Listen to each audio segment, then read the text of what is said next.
Yeah, I'm Horace, the game changer. It only takes a moment to change the game. Find the time to find the time. And I see myself as an inspirational speaker. I dabble in nutrition, and I've been doing fitness most of my life. So they're the aspects that the game changer really and truly focuses on. If your mind's not right, I don't think nothing's going to be right. So your main focus is getting your mind together, and I think everything else just fits in place. Okay. What's led you to kind of give yourself that name and start this journey? Well, I think over the years, I think the back end of probably about, I don't know, the middle of the year 2000, I was going by the name of the hard work pays off. And I came to think to myself, it's not about hard work anymore, it's about thinking smart. And I think for most of us, we do put in the hard work, but we don't think smart. So I kind of put that on the back burner and start looking at, changing the game. So how the game changing name came to be of me was just looking at everything that I do and realizing that I come from a small place, and in that small place, I think a lot of us have great potential in us, but for some reason we don't aspire to, or we can aspire to. So I took it upon myself to, be that leader, show people that know me, a part of the community that I'm in, and people probably that's not from our community that see me on these social media platforms, to say that don't make your background and your circumstances dictate to where you can be in life.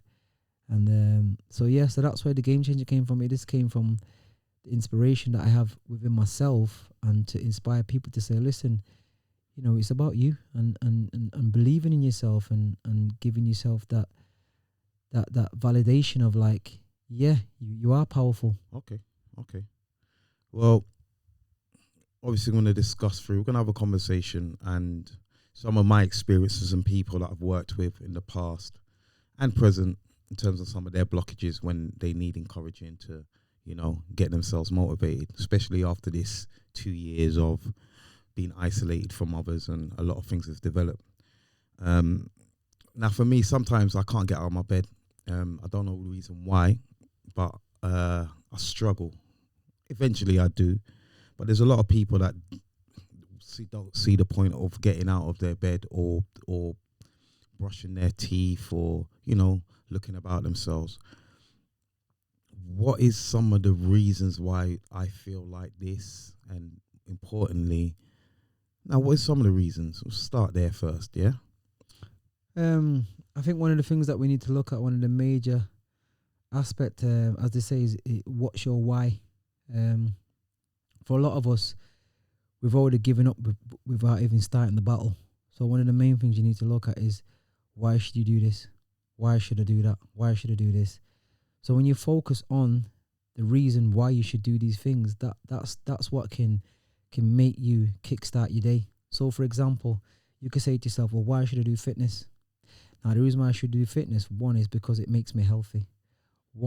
Two, because it releases endorphins that gives me a good feeling about myself. What's endorphins? So endorphins is a chemical reaction that happens in the brain that gives you a feeling of like a well-being, great feeling. So it may be the same feeling that you probably get when you're on a social media platform and you're flicking. It's the same kind of feeling you get. It's the same maybe the feeling you get when you're probably playing a game of football and you score that goal and the team wins, or you're watching a game of football and the team wins and you feel excited. It's the same kind of adrenaline rush that you get. So for women then, what is their endorphins triggers? Well, again, it's the same thing. Like I said, most of the things that get us nowadays is social media. Right. So like when they're sat on the phone and you're only in there meant to be on there for 40 minutes, but then 2 hours later, you enjoy it. You're in a zone. That's endorphins kicking in. Absolutely. Right. Okay. So it happens to us in different formats. It's like even when somebody says, you're a drug addict, and what that means to different people. We all have our different drugs. Now, to an athlete, their drug is basically getting up in the morning and getting their running done and getting their training done and getting their stuff done. To a parent, it could be make sure the house is clean. Like we all have our own little bit of stuff that we like as you know, that keeps us going. Gives them a buzz. Yeah, absolutely. So Okay. when you think about your why is one of the most important things, because when you feel demotivated, you've got to ask yourself, why am I doing this? What am I achieving? What is the ending goal? But we haven't reached to the why yet, because we're still stuck in bed and can't be asked. I don't see why I should do anything because I'm depressed. How do I now? What are you saying that in order for me to move forward, I need to find a why? Absolutely, because the main thing is, like, to say out of the population is the 1% that really and truly do big things. It's like most of us pay our money to watch the 1%. Right. Okay. Like we pay our money to watch them basketball players. We pay our money to watch them footballers. We pay our money to watch them boxers, because they're so disciplined. Like, we watch them because of their discipline. Okay, so it's like, okay, then why are they so disciplined? It's because of their why. Their why is so focused. It makes them be at a certain level where we have to watch them. We have to pay our money to watch them. So for us to be on the, not even on the same para, but for us to understanding how great the why is that's what gets us out of the bed. So if I say to myself, okay, then why am I getting out of bed? It could be just to go work. Now, maybe that's not powerful enough. Now, if I say to myself, okay, me getting out of bed and going work is going to give me this kind of money. This kind of money now can make me go on holiday, or this kind of money can make me buy a new car, or this kind of money can make my daughter go here or my son go here. So now you're thinking about the why to get out of bed, not just getting out of bed to go work. There has to be an ending push to the reason of you doing something, rather than you just doing it for the sake of doing it, because all that needs is it's being cold outside. Oh, I'm not getting out of bed now. You know what I mean? So we need to have a why to makes us achieve the things that we want to achieve. Okay. So you found your why. You've realized that, you know what, I need to change, because at a point of a time, you know, you're held down, you're feeling low, and you've done that long enough where you think, right, I need to start to change. How do I go about this? I'm out of my bed now, but I may not have employment. I may not have a car. I may not have the things that I see other people have, and that's making me feel like, well, what's the point until I might as well get them things first? What's my point of action? How do I move my thoughts into actions? What would you suggest the first things I should have as a priority I should do first? I would say one of the things is get yourself a routine. Find a routine that makes you grow. Now, we all have routines, whether we want to admit it or not. Some of them are not is not to our beneficial. Yes. You know For instance, I know that some people may do a school run, or may, you know, help out in the household, and then between a certain time, it's information, newspaper, cook, whatever's on TV, until it's time to pick up the youth from school, or I'm going to do what I'm doing in work, and then as soon as I come out of work, it's a smoke, a cup of tea, or a pint. That's a routine in itself, but you know how that's not enough. You know. Well, it's not about it being enough. You have to look at routines as, are they beneficial to you, to your growth? Okay. Now, when you think about looking at the routine, you've got to say to yourself, one, a lot of things we need to start pinpointing is what is it you want from life? They're the questions that you got to ask yourself. And having a routine sometimes gives you that bit more of an edge. And the routine, which is a routine that's going to benefit you, also releases them endorphins, which makes you happy, which gives you a sense of well-being, of being alive. Now, one of the things that the lockdown did was made a lot of people look inside themselves and question themselves. Also, the lockdown made a lot of people go within themselves, because we are social beings. We do like to, you know, go out and see people and talk and go parties and have people round. We are naturally social people. So when this came along, this lockdown, it made a lot of people go within themselves. So the anxiety came up more, depression came up more. And also because we didn't need to have a routine. we didn't need to look at our routine, because it was planned for us. Like going to work, going here, going there. It was already laid out for us. So put us in a it forced us in the position to Yes. kind of get things. Okay, cool. Yeah, yeah. So now Mhm. when these things happen now, when the routine got stopped, that you normally used to go to work, you normally used to go here, that stopped now. Mm. That's when all these things happen, because now you got more time to yourself. Yeah, yeah. So this is why it's so important for you to look at one, a solid routine. And it's like, well, how do I get a solid routine? The thing is, you got to think to yourself, okay, then what is it I like doing? Where do I want to see myself? Mm. And also understanding that our brain is conditioned to keep us safe. So sometimes it's hard for us to kickstart because it's out the norm. It's like you autopilot in a ways the things that we do easy every day. Mhm. Now when you're gonna go against the grain, that's when the fear factor comes in.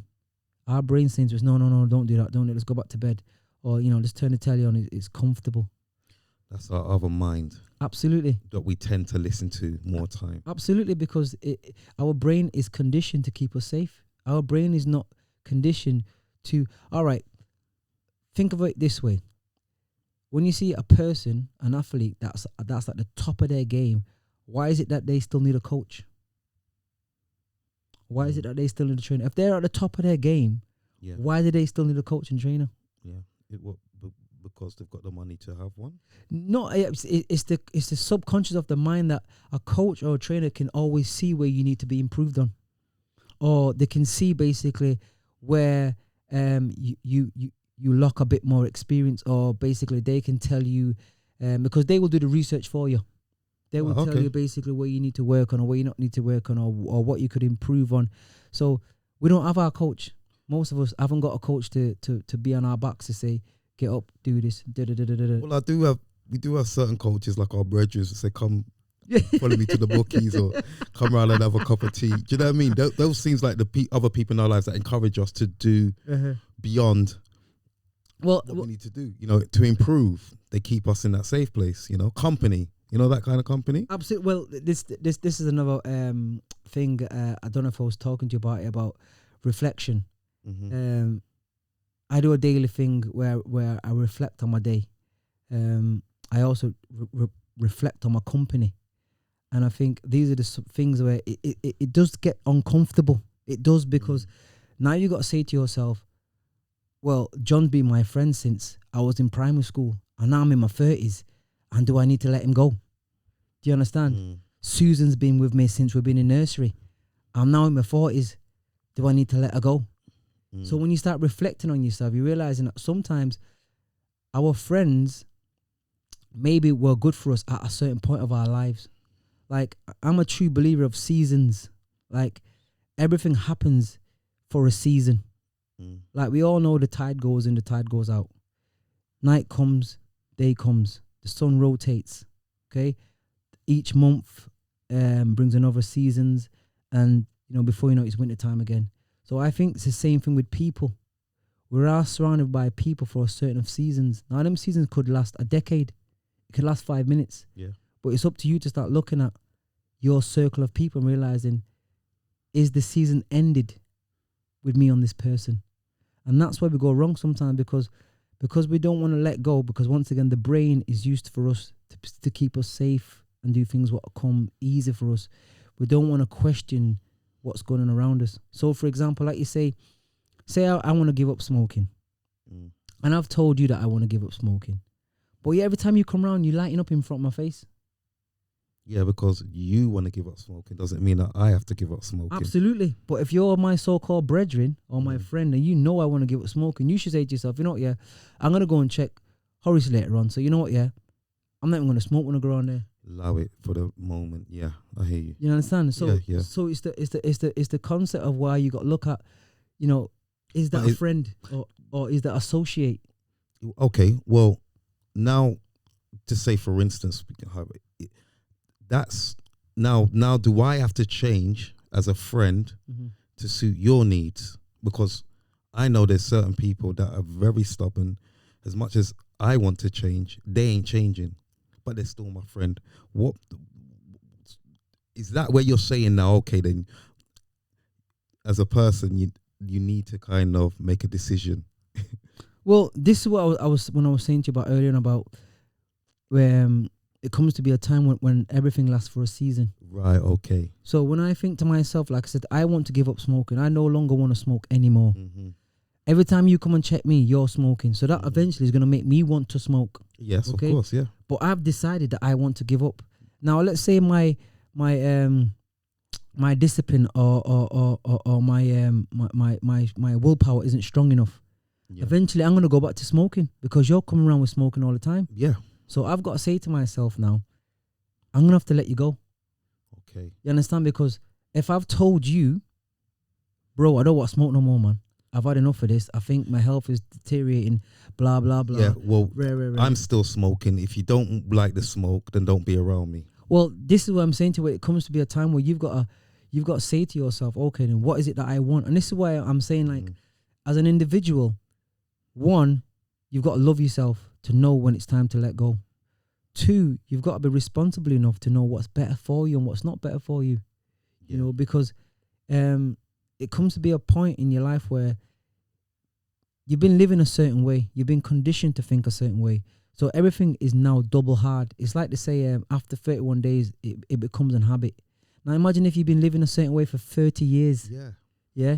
It makes things double hard to change. So now imagine I want to change, but every time I see you, you're pulling me back into where I don't want to be. Yeah, and I'm going to feel like, why are you being selfish? We've been friends for years. I'm on this thing. We're comfortable and it's going good for us. And all of a sudden you want to isolate yourself from me. That's a bit selfish. Well, do you know what I mean? There's a feeling that's going to come like, I feel like you're neglecting me as a friend. Absolutely. I mean, there is, like I said, there is going to be a lot of emotions in this journey of change, you know, and going back to the reason why I call myself the game changer, it's about me making them changes and also letting people know that, yeah, I was the one that used to smoke. I was the one that used to like going out drinking. I was the one that liked to be in the party. I love doing all these things.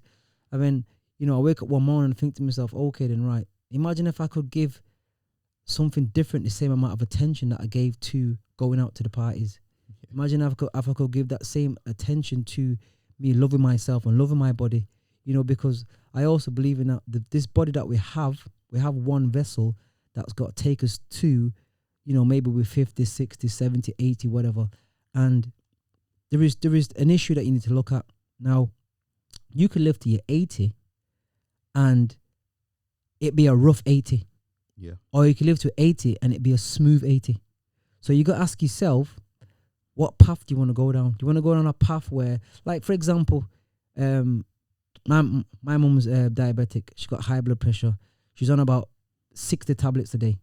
Okay. Now I say to myself, do I want to be in my 60s and be on 60 tablets a day? Or do I want to be in my 60s and still be like I'm in my 40s? Yeah. Now, if I want that concept, I need to make changes now.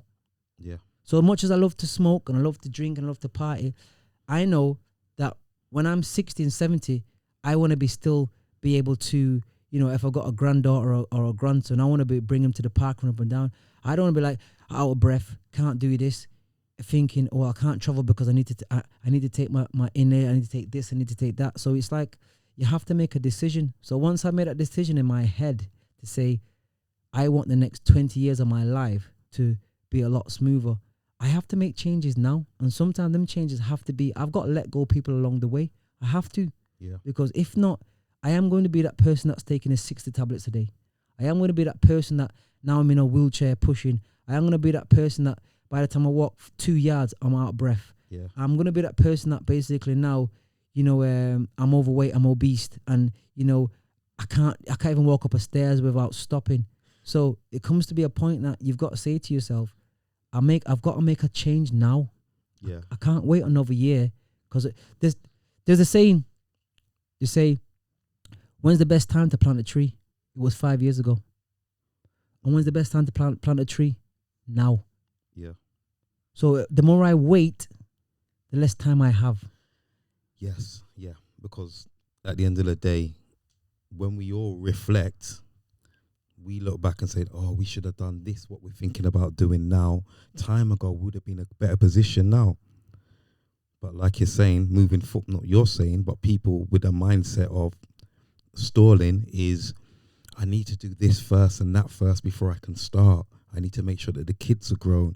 I need to make sure I get a better job before I start. You know, there's always these so-called reasons which can turn into excuses of why we don't start. And I think you being a game changer and a motivator would have more of an insight on how the process is. And for me, I'm getting from you, when you're setting your plans and your goals, try and be more specific rather than vague. Absolutely. They say excuses sound better to the person that's telling them. So it gets to be a point in your life where you've got to be honest with yourself. Self-love, self-care, self-worth. You know, these things start with self.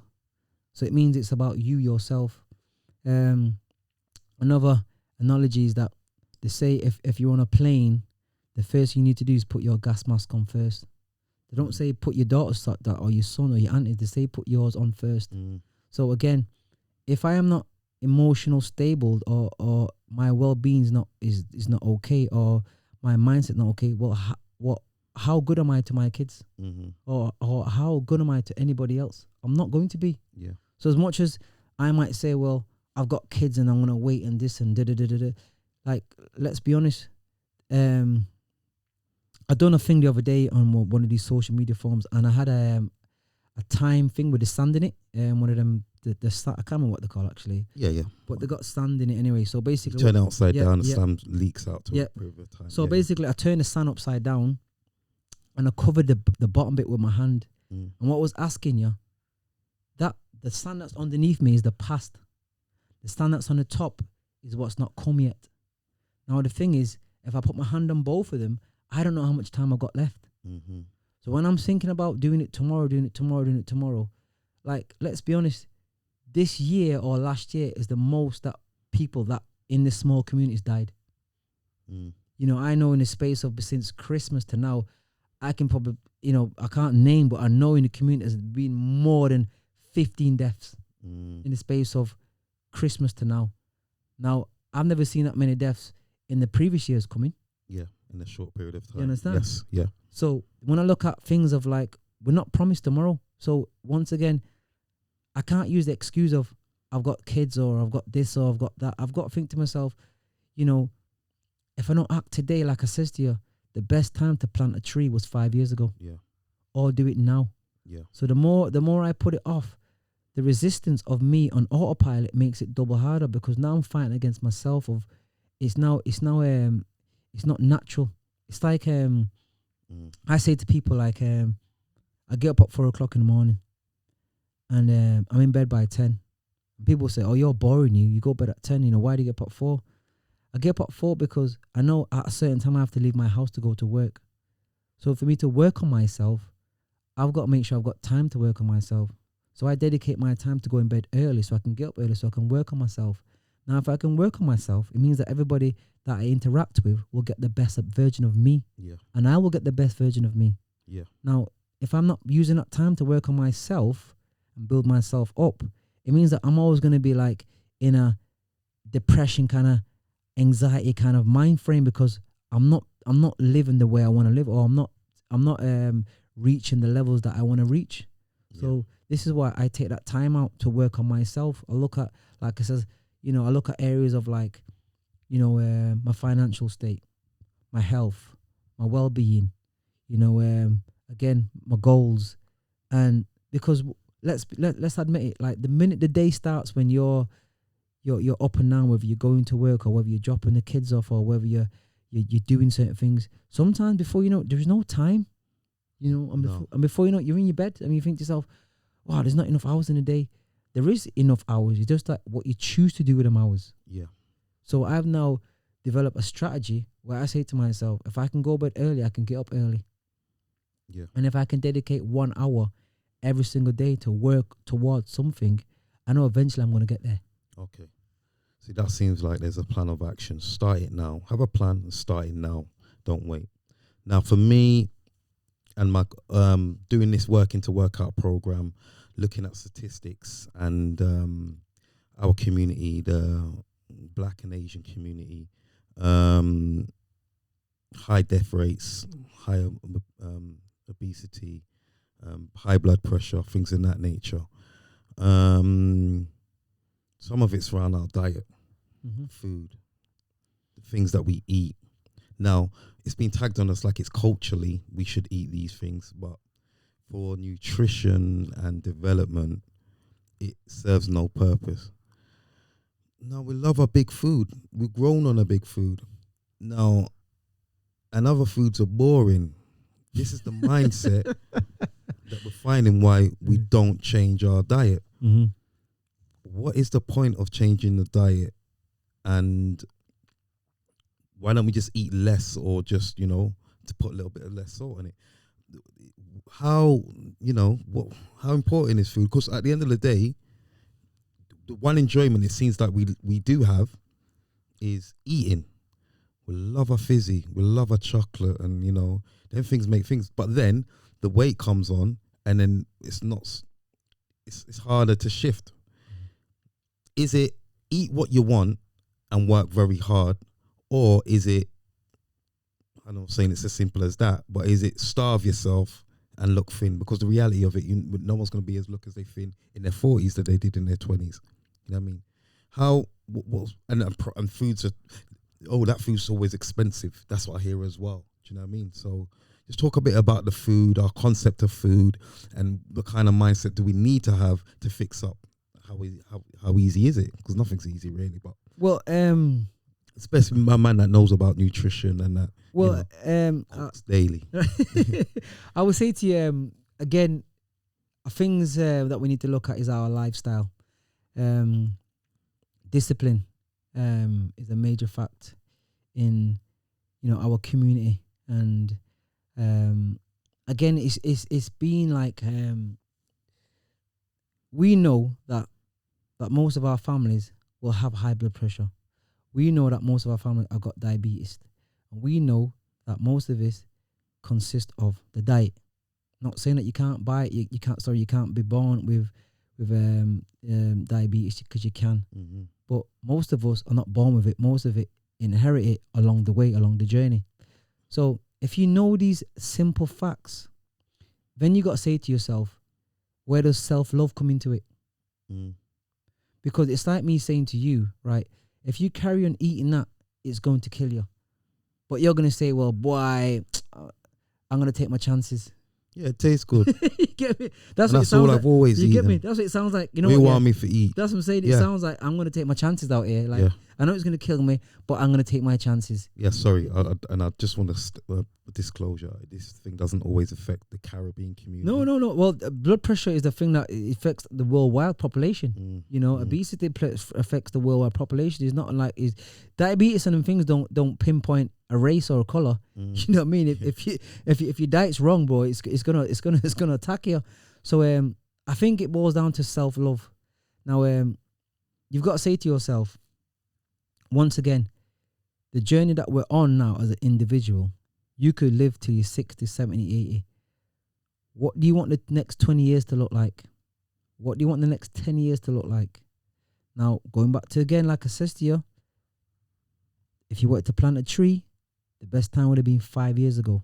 Mm-hmm. So look at yourself today and say to yourself, okay, then small change is all it takes. Like you said, portion sizes is one. Next thing is, I think a lot of us eat for the sake of eating. I don't think we eat to see food as fuel. I think we just see food as eat it. Yeah, but if you shrink your portion size, remember you got a big plate. Mm-hmm. Say you cut the plate like 1/4 of the plate. Say it's 3/4 left. Yeah. I'm used to eating a big plate. Mm-hmm. Now I'm gonna feel hungry. I'm gonna feel hungry like I haven't eaten. Mm-hmm.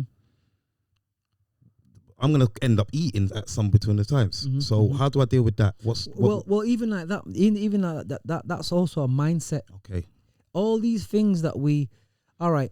Why is it that, for example, I'm going to use the Asian population here. Now, the Asian population at a certain time they fast. So I think next month they fast. I'm sure of it. I think next month they start fasting. So why is it a population of people can fast from, I think, is it sun up to sundown? Or don't quote me. I don't know what the Pacific arrangement is, but I know they fast for the majority of the day. Yes. So obviously, I know for them, they've been taught that from a child, from a very young age. So it's basically in them to understand it. Yes. Well, a lot of us not being taught that. But what I'm saying to what the point I'm trying to get at is the power of the mind, and the power of the mind is so great. Is that basically that if you can control your mind and control your thoughts, but there's nothing stopping you from accomplishing anything. So it's your mind that's telling you, oh, you're hungry, you're hungry, you're hungry, you're hungry, you're hungry. But what happens eventually, if you start small in your portion size, eventually your belly will shrink back to how it was. Okay. Because again, it's like, it's like the difference between, like right now, I try and eat 2 meals a day. Mm-hmm. I try and fast from 10 o'clock. Well, I go bed at 10 in a way. So I'll go bed at 10 and I won't eat my breakfast till 10 in the morning. So even though I cook on lives, I pack my food into a little container and I take it to work. So even the container that I use is a certain size. So if the food doesn't go in there, I'm not eating it. My food's got to go in that size of that container. So I try and eat twice a day. But the simple reason is 9 times out of 10, when's the last time you was hungry? I mean, really starving. Be honest with you. When's the last time you felt starving where you felt like you was going to collapse? I can't remember. That's what I'm saying to you. Yeah. We don't get hungry. Yeah. We eat for the principal fact of eating. We're not hungry. Yeah. So because we're not hungry, this is another thing where the disease starts in our body, because our body's not got time to eat up everything that's inside of us, because we're constantly putting